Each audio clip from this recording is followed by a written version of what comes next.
Good to see you all. Session is being recorded as usual. I hope you see my screen and everything is well and I'm audible in a good fashion, and the recording will work out nicely. It's usually somewhat easier to do it online, and this time it's also not in green, which is also an advantage, I hope. Okay, so we will continue today discussing our t-distribution and the t-tests. So as you remember, we discussed now two different tests that are using the t-distribution. And that just as a quick recap, so we had the one sample t-test where we're basically comparing a sample mean to a population mean, which is basically we have one sample that is drawn from a population, and that basically means to compare the sample mean to the population mean. In this one sample t-test, we're basically estimating the we're estimating the standard deviation of the population, utilizing the standard deviation or the variability of the sample. And we're doing this by basically utilizing a new formula that basically divides now the sum of squares by the degrees of freedom rather than the sample size. So that's a distinction to estimate the standard deviation of the population. So in the one sample t-test, we're subtracting the population mean from the sample mean, getting essentially then a distribution of these sample means and these sample mean differences from the constant population mean. By that, we're basically creating a distribution of these differences between the sample mean and the population mean. The distribution is basically determined by the variability derived from the standard deviation, which is standard deviation from the sample, as estimating the standard deviation from the population by dividing it by the square root of the n, getting us the standard error of the mean. And we're using this to standardize our differences. We then moved on to the paired sample t-test, which is essentially a comparison of a before and after situation, a condition, where we basically have some intervention being placed or some time has passed between before and after. And we're comparing individual differences, again, under the assumption that the variability of these differences is basically a reflection of the distribution of these differences. We're again calculating standard error of the mean. And based on that, we're basically again standardizing these differences in the same fashion as we did with the one sample t-test. Conceptually, it's different. And today we're moving a step further. So this time we don't have a paired sample. This time we don't have the same population in the before and after situation. Today we're comparing two entirely independent and different populations or sample populations. So this is being done in the example we're discussing today, utilizing the independent sample t-test. Just in terms of terminology, we have synonyms that are being used quite frequently. So we have the dependent and the independent samples t-test. These are often also labeled as the paired and unpaired t-test. Just if you hear this terminology, this refers to the same test. Okay, so the independent sample t-test. So let's start right in. The independent sample t-test is used to compare two means in a between groups design. So again, going back to last class, in the last class, we talked about within groups design. So we have one group that is followed over time, and we basically have time as the independent variable, distinguishing this before and after situation, before and after sample. So now we have two separate samples. We have consequently we have two means, and we're now studying this in a between groups design. So basically this is being utilized in a situation where each sample represents a respective group. So in the context of a cohort study or a randomized controlled study, essentially that would be one group being the control group, the other group being the intervention group, for example, in the most classic and most often used situation. So the independent variable is then basically the allocation to the respective group, where the dependent variable is then a scale variable that is to be seen on the y-axis, and we have on the x-axis, we have the respective allocation to the group. So now it's a little different. You remember how we compared the last time in the Wissing groups design in the dependent sample t-test. We compared the before and after situation. So we calculated for each individual in that group after minus before. So we created a difference between these two chronological situations, between these two time points. So now this time around, it's different. So we have two different samples. We're now drawing from each sample population, we're drawing a little subsample, and we're calculating a difference between the subsample. We keep one difference, and we're dropping these two samples back into their respective sample of origin. We're drawing another subsample. We're calculating again the differences between means. We're dropping them back into the source sample. By that, we're getting differences between random samples. That means if we're calculating now a difference between one mean in one group and the second mean in the second group, we essentially get a difference, a numeric difference between these two means, and we assume that the mean difference is the distribution of these mean differences between two samples. So here, the example is happiness scores between two different groups of individuals. So we essentially were creating with these subsamples a distribution of differences around the difference that we see between sample 1 and sample 2. So we essentially again estimating the variability of what these differences are assumed to be. And this is done today in a different format as we've done it before. And it's a little bit more complicated, so the calculations are a little bit trickier today, but I'll walk you through step by step by step. So, but the principle is we have two independent groups. We're drawing a subsample from each group. We're calculating from this subsample a mean. We're calculating this difference, we're dropping it back, we get another subsample, we get another difference. So we get difference. We get a random number or a large number of differences, and we assume with a certain subsample size, we get a certain kind of variability that distributes with, again, our standard error of the mean. And this is shown here with this example. So essentially, we mean to estimate the variability around this mean of 0, which would indicate that there's no difference between the two samples. So that's our null hypothesis. Under the null hypothesis, we assume that there's no difference between our two sample populations. And we mean to estimate the variability around that and then do hypothesis testing. So practically, this is done again following the same 6 steps of hypothesis testing.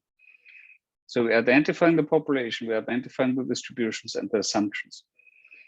The populations is simple. So we have a distinguishing factor that distinguishes both sample population. So if we have a control group and the intervention group, that is our example, right? We quantify the distribution, we're quantifying our standard deviation. We're quantifying our standard error of the mean, and we make the assumptions that this comes from a normal distribution. And we basically have with the t-distribution, all assumptions met to utilize the t-distribution. In the second step, we're stating a null in the research hypothesis, where the null hypothesis basically says that there's no difference between sample 1 and sample 2. And under the research hypothesis, we're hypothesizing with a two-tailed test that sample 1 and sample 2 are not identical and not the same.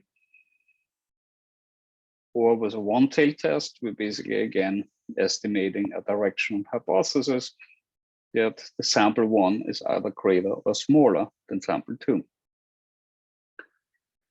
Based on that, we determine the characteristic of the comparison distribution. This is where the standard error of the mean is being determined. So we're characterizing these comparison distributions to then essentially determine our critical values, which are basically based on our alpha, which is the acceptable type 1 error. Based on that, we're estimating then also our 95% or 90% or 99% as applicable confidence intervals. And we're determining the numerical cutoffs. We're then going on calculating test statistic, our t-score, and we make then a decision. And then to make sure that we understand how much relevance this difference really has, we're also calculating the effect size. So again, it's the same principle, and it's considerably easy. It basically follows the same outline.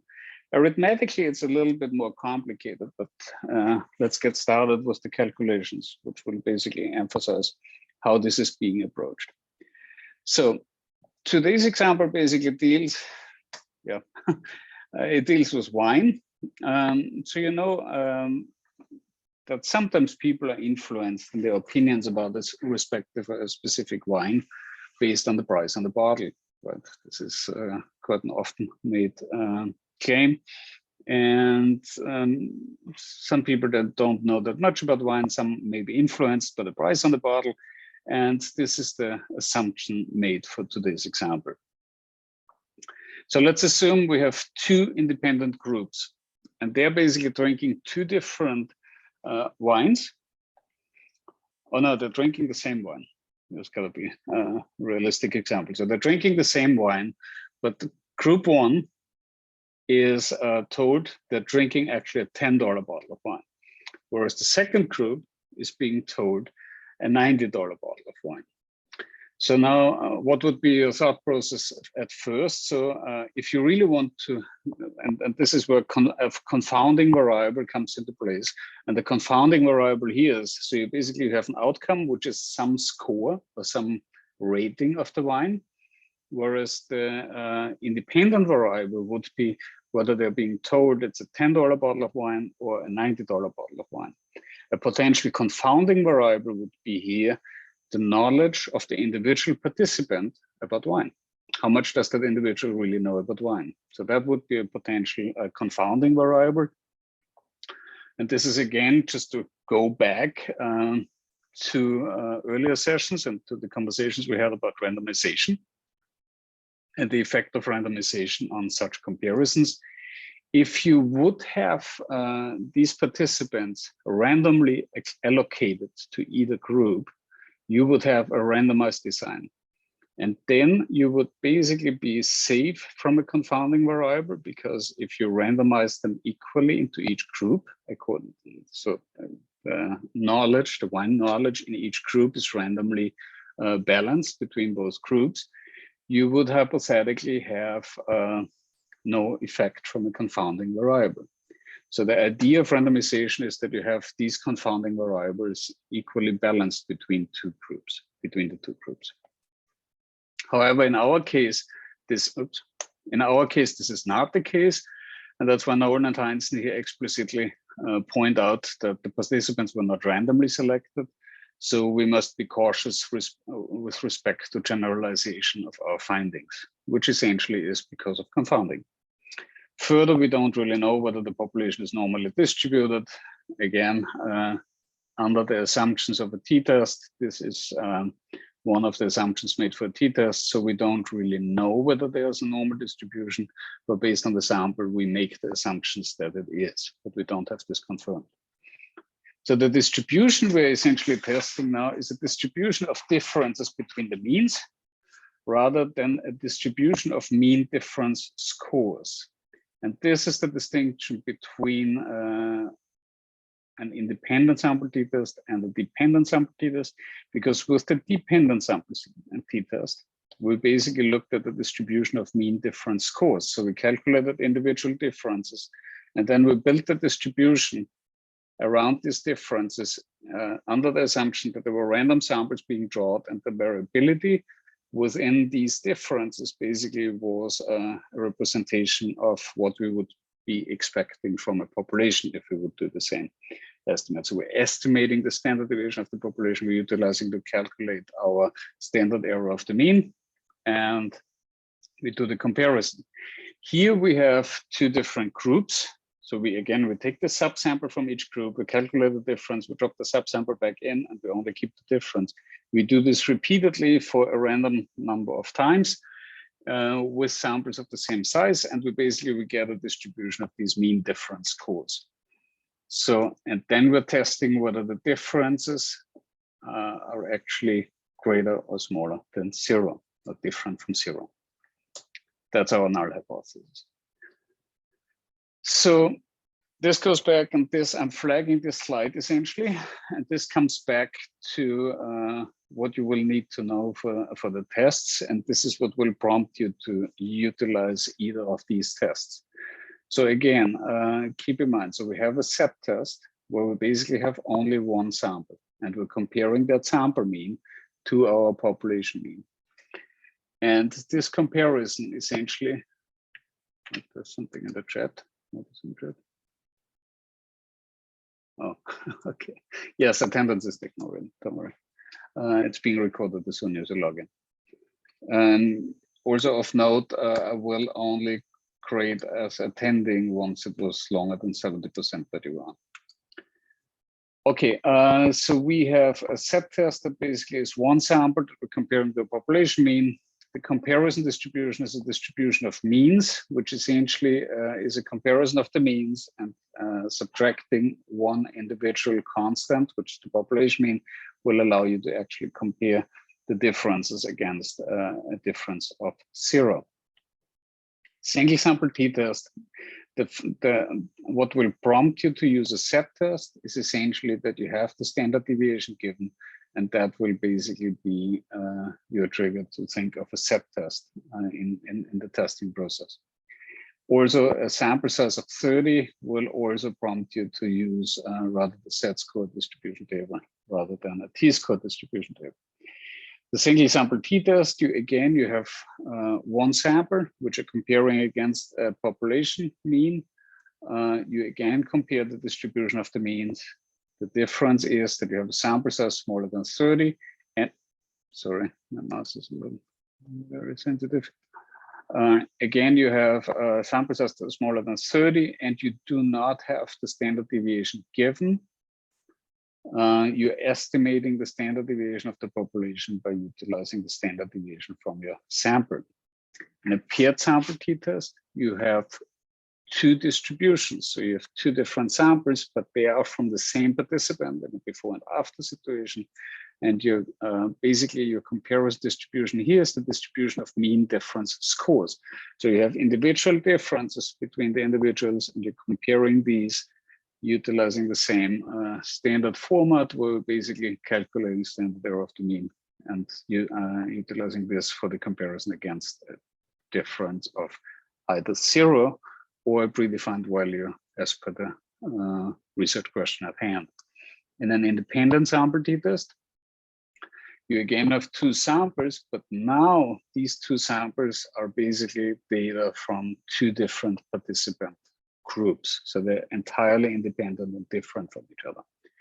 And now you use the distribution of differences between means as a comparison distribution.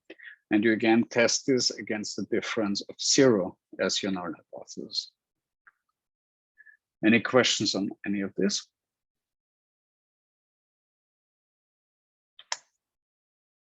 So now we can move on. So again, we have now a null and the research hypothesis. So back to our example of the wine drinkers.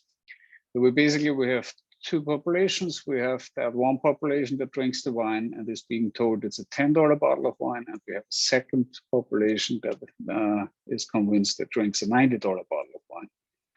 The null hypothesis basically says that it's mu1 or m1 equals m2.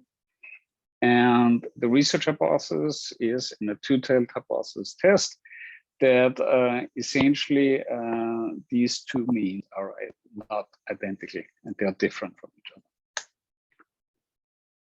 So now when you do such a test, you run into a couple of problems. because now you have two different groups. And these two different groups may be inherently different because they may have a different variability. Therefore, you need to calculate a so-called corrected variance for each sample. And these variance essentially leads you then to what is being called a pooled variance. So you need to allocate the weight of the variability to each of those samples according to the sample size in each sample. So by creating such a pooled variance, you can basically use then a standard deviation of these differences based on that pooled variance. And by calculating this, you can basically derive your standard error of the mean. So what does this mean arithmetically? So essentially, if you, and now this is where we open the spreadsheet. So let's look at this. So I'm zooming in a bit. I hope it's easy to see what the data looks like. So we have here the mean liking ratings of the wine. So we have a $10 bottle of wine is being graded by 4 individuals, and the $90 bottle of wine is here rated by 5 different individuals. So again, it's the same wine. It's 2 different assumptions of how much the wine costs. And what we see already by calculating the average of these 2 groups, we see that the average seems to be different for both groups. What we want to know now is whether this difference is indeed statistically significant difference. So we're starting off by basically bringing this now in a different format. And those of you that have not worked much with Excel, I think we did transposing already once. You can easily do that. So bring data from a horizontal or wide format into a long format by basically using the transpose function. So when you right click on a cell and you basically want to bring this in a long format rather than a wide format, you just have to click, instead of clicking paste, you click on paste special, and you basically click on transpose. And this will basically copy this data in here in a transposed format. So just to demonstrate it again, we have now selected our data set.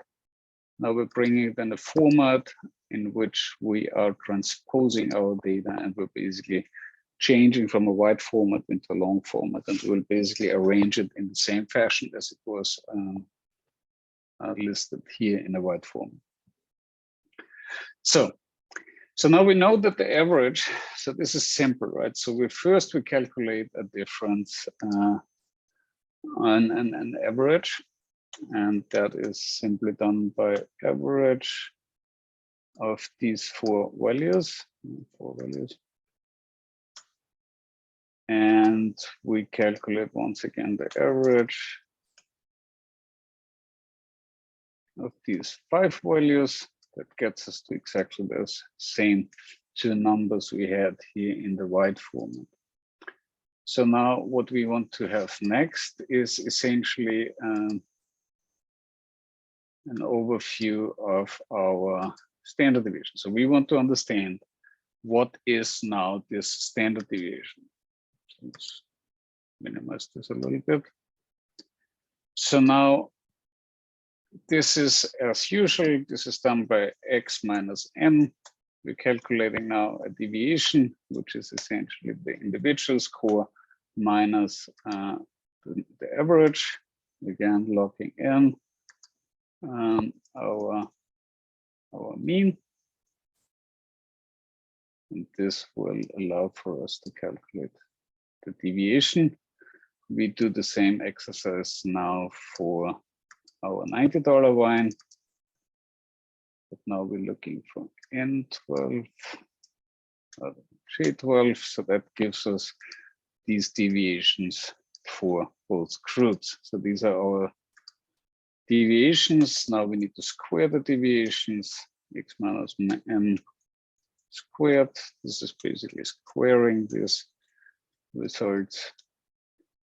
And this gets us now to basically seeing our square deviation. So now next, we're gonna go to calculate the sum of squares, which is as usual, just the sum of these deviations, these square deviations. And that follows basically our usual outline. So now we have the sum of squares. Now calculating based on that, our variance is as usual easy. And this is just this divided by the count of these 4 entries, which is now, oops, no.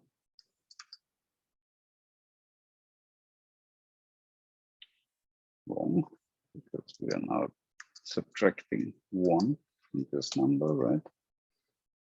-1, oops. So now that gets us to our estimate.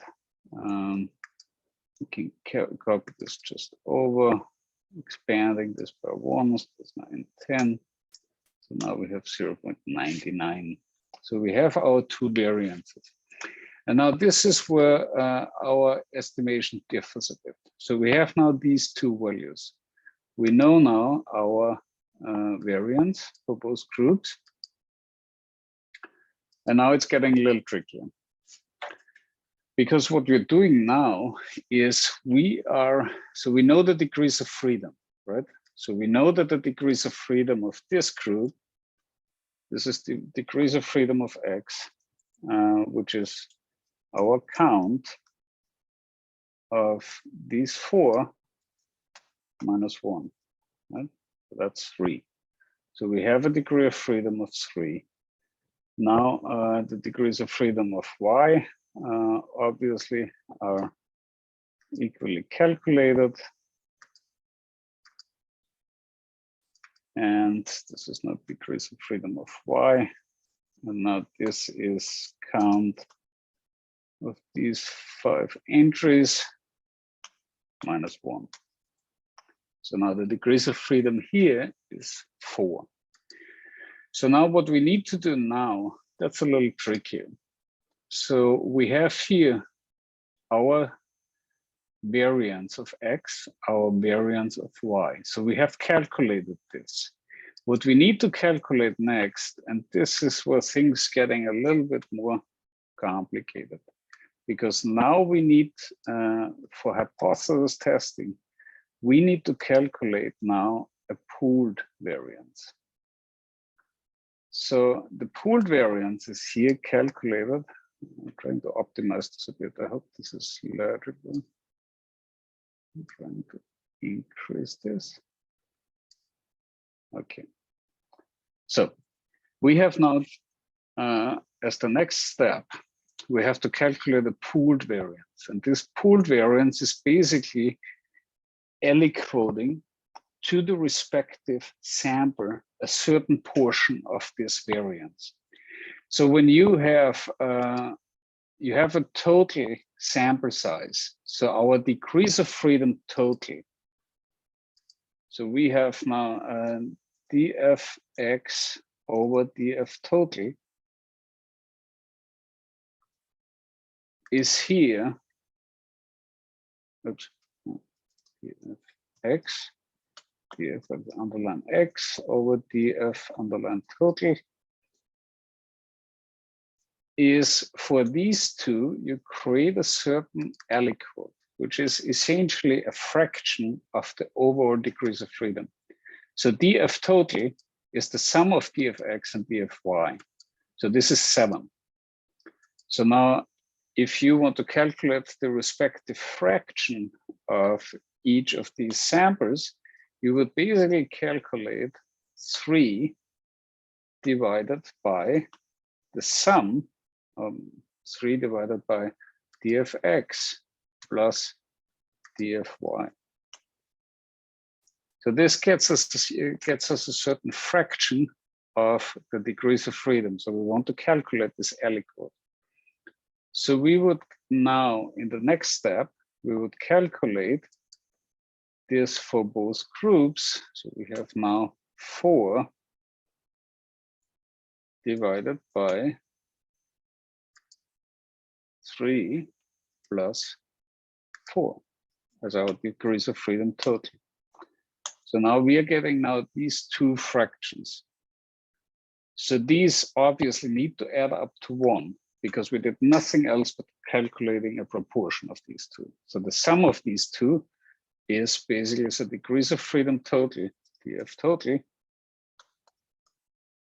is basically this plus this, and the proportion is not this plus this, which is 1, right? So this needs to add up to these 2. So we're creating a fraction of these 2, and so now this needs to be taken into account. So we have here degrees of freedom total multiplied by the variance of x, degrees of freedom as a degrees of freedom of y as a fraction of df total multiplied by the variance of y. So now let's zoom out a bit. So if this is being calculated, we're getting now a pooled variance. So the pooled variance is now calculated. Pooled variance is now calculated as this fraction multiplied by our variance of x plus this fraction multiplied by the variance of y. So now this gives us essentially our pooled variance. So this being said, now in the next step, we need to calculate now our standard error of the mean. And to keep this simpler, because you know that this variance, to get from the variance to a standard deviation, we would need to employ the square root. So we're choosing not to do that at this point already. We're keeping this on the variance levels, and we're basically getting this by calculating a standard error of the mean of x, which is still squared. Thereby, we don't need to employ the square root. So we're just taking this pooled variance and we're dividing it by our sample size from our population X, which is 4. And this gets us to 0.21 of our squared standard error of the mean. If we're doing the same for our population Y, we basically have to calculate now our pooled variance divided by 5. Which gets us to 0.17. So this is differing from our previous approach because we are not getting from the variance level to a standard deviation level. We are staying on the level of variance. We are calculating the standard error of the mean of these 2 different pooled variances, dividing it by the sample size of 4 and 5 respectively. And now we're basically getting what is here, the variance of the differences with the aliquot assigned to each of these sample sizes. So this is now our pooled standard deviation of the differences of the differences. So this is the variance difference. This is this S difference squared. And this is now the sum of these 2. It's this and this. And now to get from this level to this S difference, which is the standard deviation of the differences, or the standard error of the mean of the differences, this is now done by employing the square root on our variance of the differences. Oops. T on our variance. And this gets us to our standard error of the mean of this difference. So now what does this mean? Because if you continue the thought process, so any questions on this? This is really important that you are aware what this essentially means, because it is of utmost importance to really first calculate this pooled variance, then get to a variance of the differences by weighing it according to the fraction of the degrees of freedom to the total degrees of freedom, and then only get to the actual standard error of the mean. Any questions from anybody? I know it's a little trickier than it used to be in previous examples, but it is an important distinction. So once again, we're coming from our individual entries. We have 5 ratings and 4 ratings. We're calculating our sum of squares. We're calculating our variance by calculating the sum of squares divided by the degrees of freedom. We have the degrees of freedom for each group calculated as the count minus 1. And we're calculating now a fraction, a proportion of the respective degrees of freedom in the respective group as a fraction of the total degrees of freedom, which is 7. These fractions sum up to 1, and we're basically taking now this pooled variance. We're using this to calculate the pooled variance that accounts for the proportions of degrees of freedom in each of those groups, and we create an overall variance for both of these groups. So we're pulling this together. It's an approximation for obvious reasons, but then we're calculating a squared standard error of the mean for each of these groups by taking this pooled variance, taking them for each group, and getting now a standard error of the mean squared for each of these groups. So we're taking N20, which is our pooled variance, dividing that by the sample size, gets us to a respective estimate of the standard error of the mean of the group. And then here for the sample Y, we're calculating a variance of the differences by summing these up, because we need to account for the variance in both groups. And now we're employing the square root, and this reflects conceptually the variance of these mean differences. So this gets us to our standard error of the mean that we're utilizing now for our test statistic. So, any questions?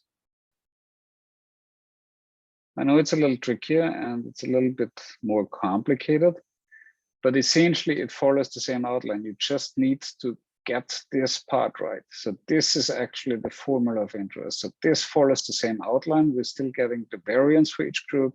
We're pooling the variance according to the respective aliquot to the fraction and proportion of the respective group to the total degrees of freedom.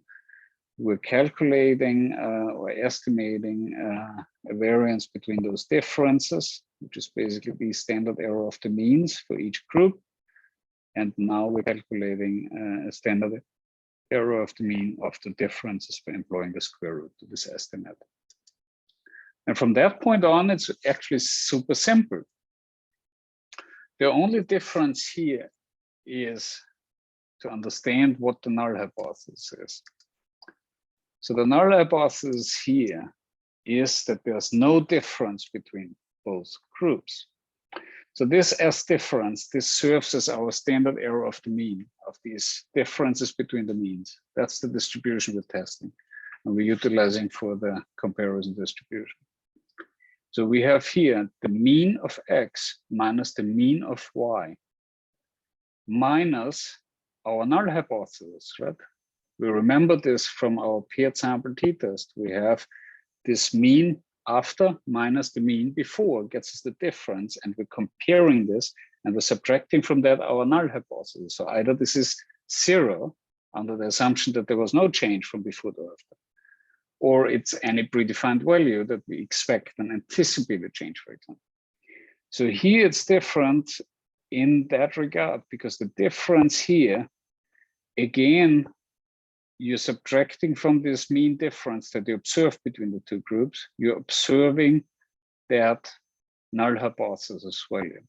So if you say, I assume that this is not different under the null hypothesis, you would replace this mu x minus mu y with 0, because this is your null hypothesis. You assume that there's no difference between those two. And then you standardize again this difference by your standard error of the mean of the difference. So the final null hypothesis, or the final test statistic, is calculated as mx minus my divided by the standard error of the mean of the differences. And this is simply done, right? So if you want to calculate the t, here, this is basically just t equals 4,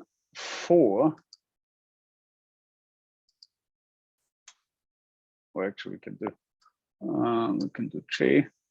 So j was our x, j12 minus n12,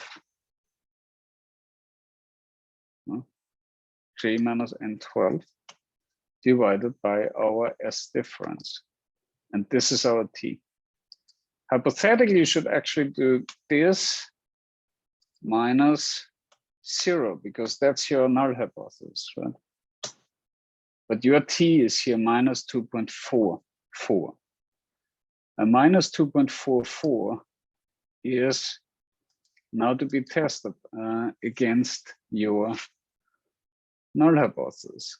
And if you have here minus 2.37 and plus 2.37 as our null hypothesis, our critical values, which comes here from, here's the t-table. So we have degrees of freedom of 7. And again, it's the degrees of freedom total that we're using. So we have here under two-tailed hypothesis, we have a critical value of,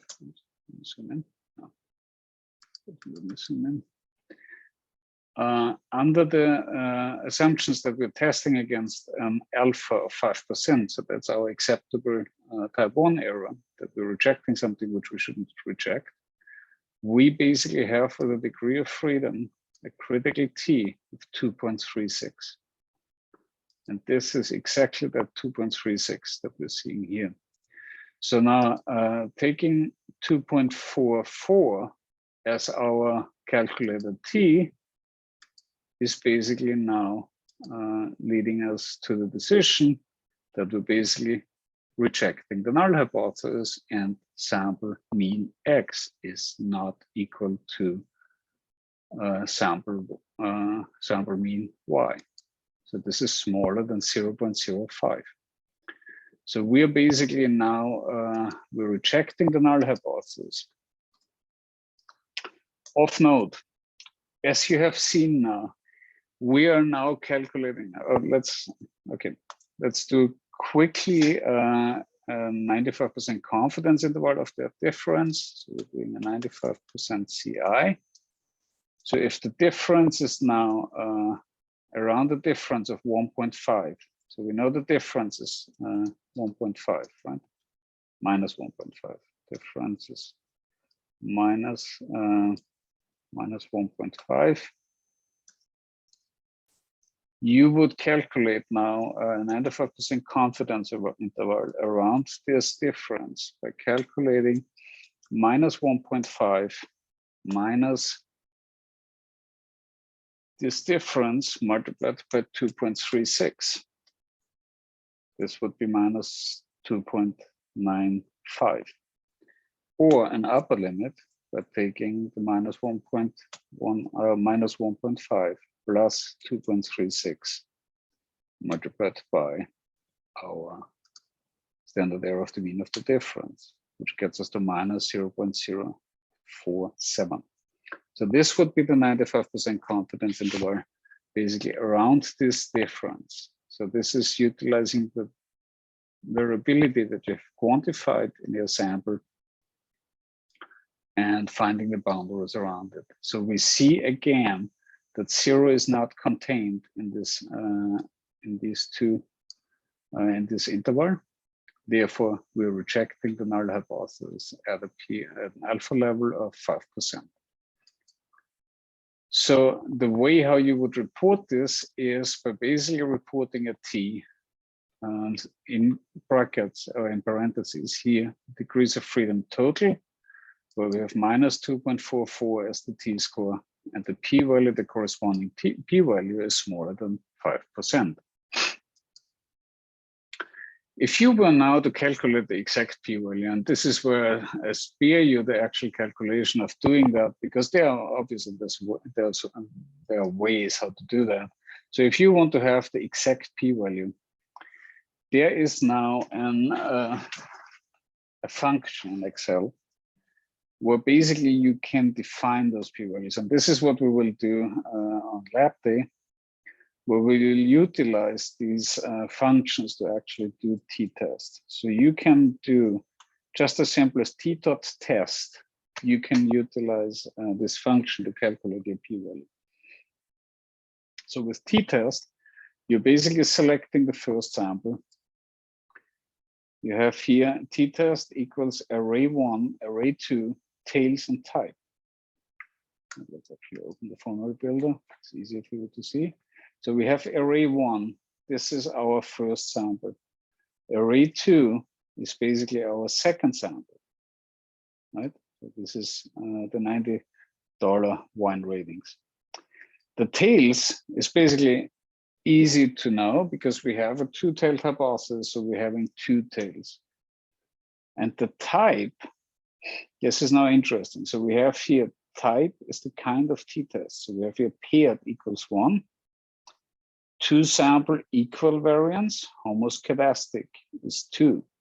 Two sample unequal variance is 3. And so there's a difference.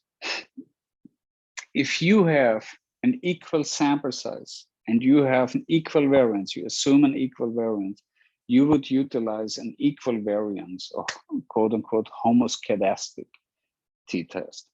If you have an unequal variance, which we have in our case, because we have unequal sample sizes, we use 3. So we use an unequal variance hypothesis test. And if we click on done here, we basically have here a p-value of 0.041%. So that is our remaining type 1 error risk. So we accept the research hypothesis with a 4% chance that we are rejecting the null hypothesis, although we shouldn't have rejected it, with a rest risk of 4% to have rejected something we shouldn't have rejected. So this is basically how you calculate it in much detail. There's a different formula for doing that step by step to use the normal distribution and test it from there. But I spare you the actual characterization of the t-distribution. So this is the function that you would be utilizing. So it's t.test, first array, second array, two tails, and type of test is 3, which is paired sample t-test would be 1. Equal variances would be 2, and unequal variances in independent sample t-test is 3. So we are utilizing the 3. Good. So what do we want to have next? So we have calculated our 95% confidence intervals. We know that this is significantly different because the interval does not contain 0. Lastly, we want to calculate our effect size. And this can be done quite simply. So we have again our confidence intervals. That's what Lauren and Heinz are showing here. So again, we have our t multiplied by s difference plus the differences of the sample. We have the lower bounds. That's exactly what we have done. This is how we're characterizing these confidence intervals around our mean difference of 1.5. So, okay, we've done that. Now we would be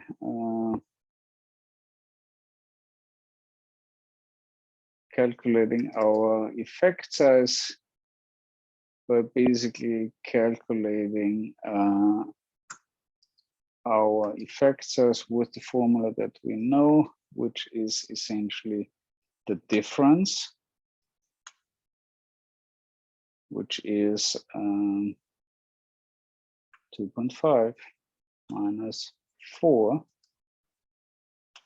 divided by our, again, now it's not the standard error of the mean, now it's the variance, or standard deviation, which is SQRT of the pooled variance. And this basically gives us an effect size of 1.63.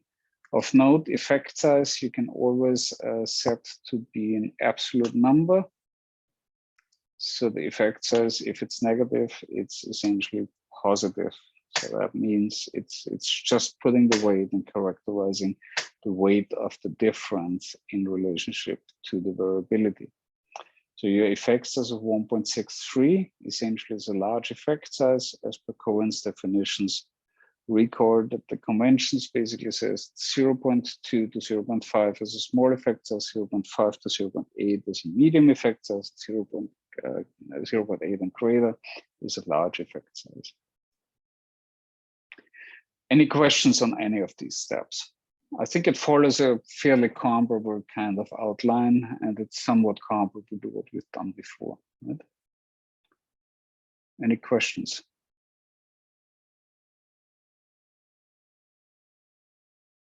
Nobody wants to speak up. All right, good. So again, just to recap the steps. So we have the individual data points, we're calculating the deviations, we're calculating the squared deviations. We get from the squared deviations to the sum of squares, from the sum of squares by the division of the sample size minus 1, aka i.e. also labeled the degrees of freedom, to the variance. From the variance, we're basically utilizing a proportion of the respective degrees of freedom to the overall degrees of freedom from both groups. We're getting to pooled variance, and then we're calculating a pooled squared standard error of the mean, which is essentially reflecting the variability of these differences that have been from repeated sampling. We're getting a distribution of differences, so we're meaning to estimate that by pooling the variance, calculating this aliquoted pooled variance for each of those groups. And we're getting a variance of the differences by summing these two up. We're getting now a standard error of the mean of these differences, which essentially is now utilized then for a t-score estimate, which is essentially the differences between these two sample means minus the null hypothesized value. So if the null hypothesis would say that you essentially are interested into whether it's greater than or whether it's different from an anticipated difference, you would replace the 0 here with an anticipated difference between the two groups. And you then divide this by the standard error of the mean, which is the derived standard or variability of the difference, standard error of the mean of the difference, and that gets you a t. And the t exceeding our critical t is basically 2.36 as per the t-score table at an alpha of 5%.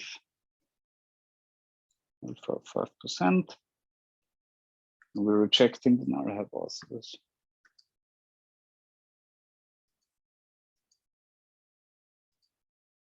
calculating a 95% confidence interval is done here by characterizing the difference. We're calculating the standard error of the mean of the difference.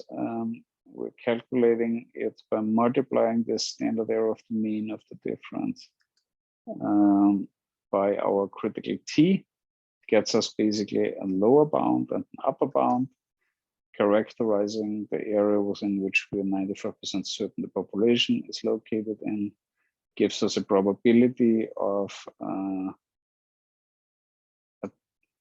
null hypothesis being true or not, which basically is here not containing the zero, therefore it's significantly different. And as we have found here in a t-test, as per the Excel function t-test, we're getting here type 1 error risk, or aka p-value of 4.1%, which essentially is corresponding with an effect of 1.63. So we do have a difference.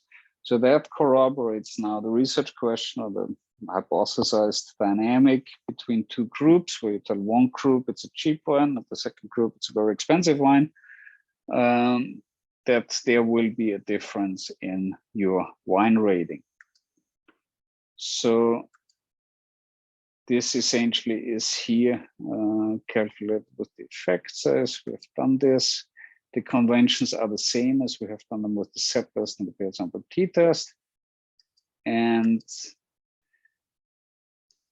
this is a Bayesian approach to data analysis. And this is the last conversation we have in the context of this. A Bayesian approach to data analysis is basically when you have a p-value, you're basically assuming a difference.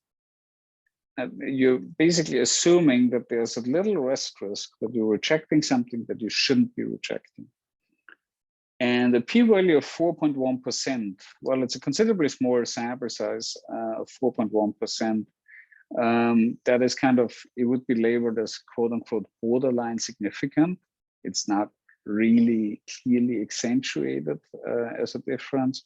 It's somewhat in the gray area. It's very close to the 5%. So there's still a 4% risk that this is actually rejecting something that you shouldn't have rejected. And Bayesian analysis basically is important in the context of such comparisons, because basically it would incorporate prior beliefs. So if, and this is where things are getting a little bit hard to quantify. You can do it if you know, for example, some data that had been pre-existing before you did your hypothesis test. But basically it's a probability that is known before you actually did your hypothesis test. So in the context of this wine testing, for example, you could say, okay, so like previous studies have shown that there is essentially a high probability that individuals will rate this wine higher when they're being told it's a more expensive wine. And therefore, this will inform your hypothesis test, and this will inform the probability you're quantifying then in the following hypothesis test. So an argument could be here that Bayesian analysis should replace hypothesis testing. It's in some shapes and form it can be done, but in many contexts in Bayesian analysis, you also use so-called conditional probabilities. So when you, for example, you do testing of a larger population, and you have a prior belief that the prevalence of a certain disease is higher in the population, in a certain population that you're looking at. Let's say you want to quantify diabetes with a new test. So you will have, if you test it in the general population, you will have a certain false positive and a false negative rate. So you will miss some individuals, and you will, that would be the false negatives, or you will overdiagnose. You will diagnose somebody who actually has not, who does not have diabetes. You will diagnose that individual, and that would be false positive. So this is a certain probability of having either false negative or false positive, which would, in the context of hypothesis testing, to mean there's a difference, but still having a type 1 error risk, which is a false positive, or to have a type 2 error, which is a false negative. The same employs, the same principle applies when you do diagnostic testing in the format of a screening test, for example. And Bayesian analysis informs in a Bayesian framework, essentially the probability of having a false positive or a false negative by basically introducing the prevalence of a certain disease to the calculation of false positive or false negative or diagnosis of that condition. So for example, the principle applies when you test for diabetes and you do it in the general population with a prevalence of 10%, your false positive and false negative rate will essentially have a certain probability, both type 1 and type 2 error. If you do it, let's say, in a population where you know is a large prevalence of diabetics, like you test the population in a waiting room of a diabetes clinic, you will rearrange and recalculate your probabilities according to this pre-existing prevalence in that population. So this is basically what Bayesian analysis or contains. So you incorporate a prior belief in the estimate of your probability at hand. And this will essentially inform your type 1 and type 2 error risk. So that's what Bayesian analysis incorporates. Good. Any questions on any of this? It's a little bit of a more complicated test, and we will review it next week on Monday. And we will spend a little bit more time on t-testing. And we will also do more examples. So we will do all these examples essentially in Excel and R, utilizing these functions. So I think an important take-home message is really that you are dealing with two populations that have unequal variances, and you need to find ways how to amalgamate the variances of both to estimate what the differences and the distribution of these differences and means essentially will be reflected by in your estimation of the t-score. And you can do this with Excel internal functions, but these are basically the steps how you will have to do them in your estimations, doing it by hand. Also important is here that you understand what the interpretation of the 95% confidence interval is, and we have done this in the past, so we know here if we are characterizing the differences by an upper and the lower limit of 95% confidence interval, if this does not contain the value under your null hypothesis, which in our case was 0, this will essentially indicate it's a significantly different mean. The type 1 error risk is reflected by the p, as we well know, and the effect size is basically taking the effective sample size out and putting the weight back on the difference. All right. Also remember the Bayesian analysis where prior belief essentially informs decision making and the estimation of the probabilities, which we will not do in a very detailed fashion, but it's important that you know in principle what it is. It's basically paying weight and putting weight on prior beliefs and probabilities that I established beforehand. Okay. Any questions?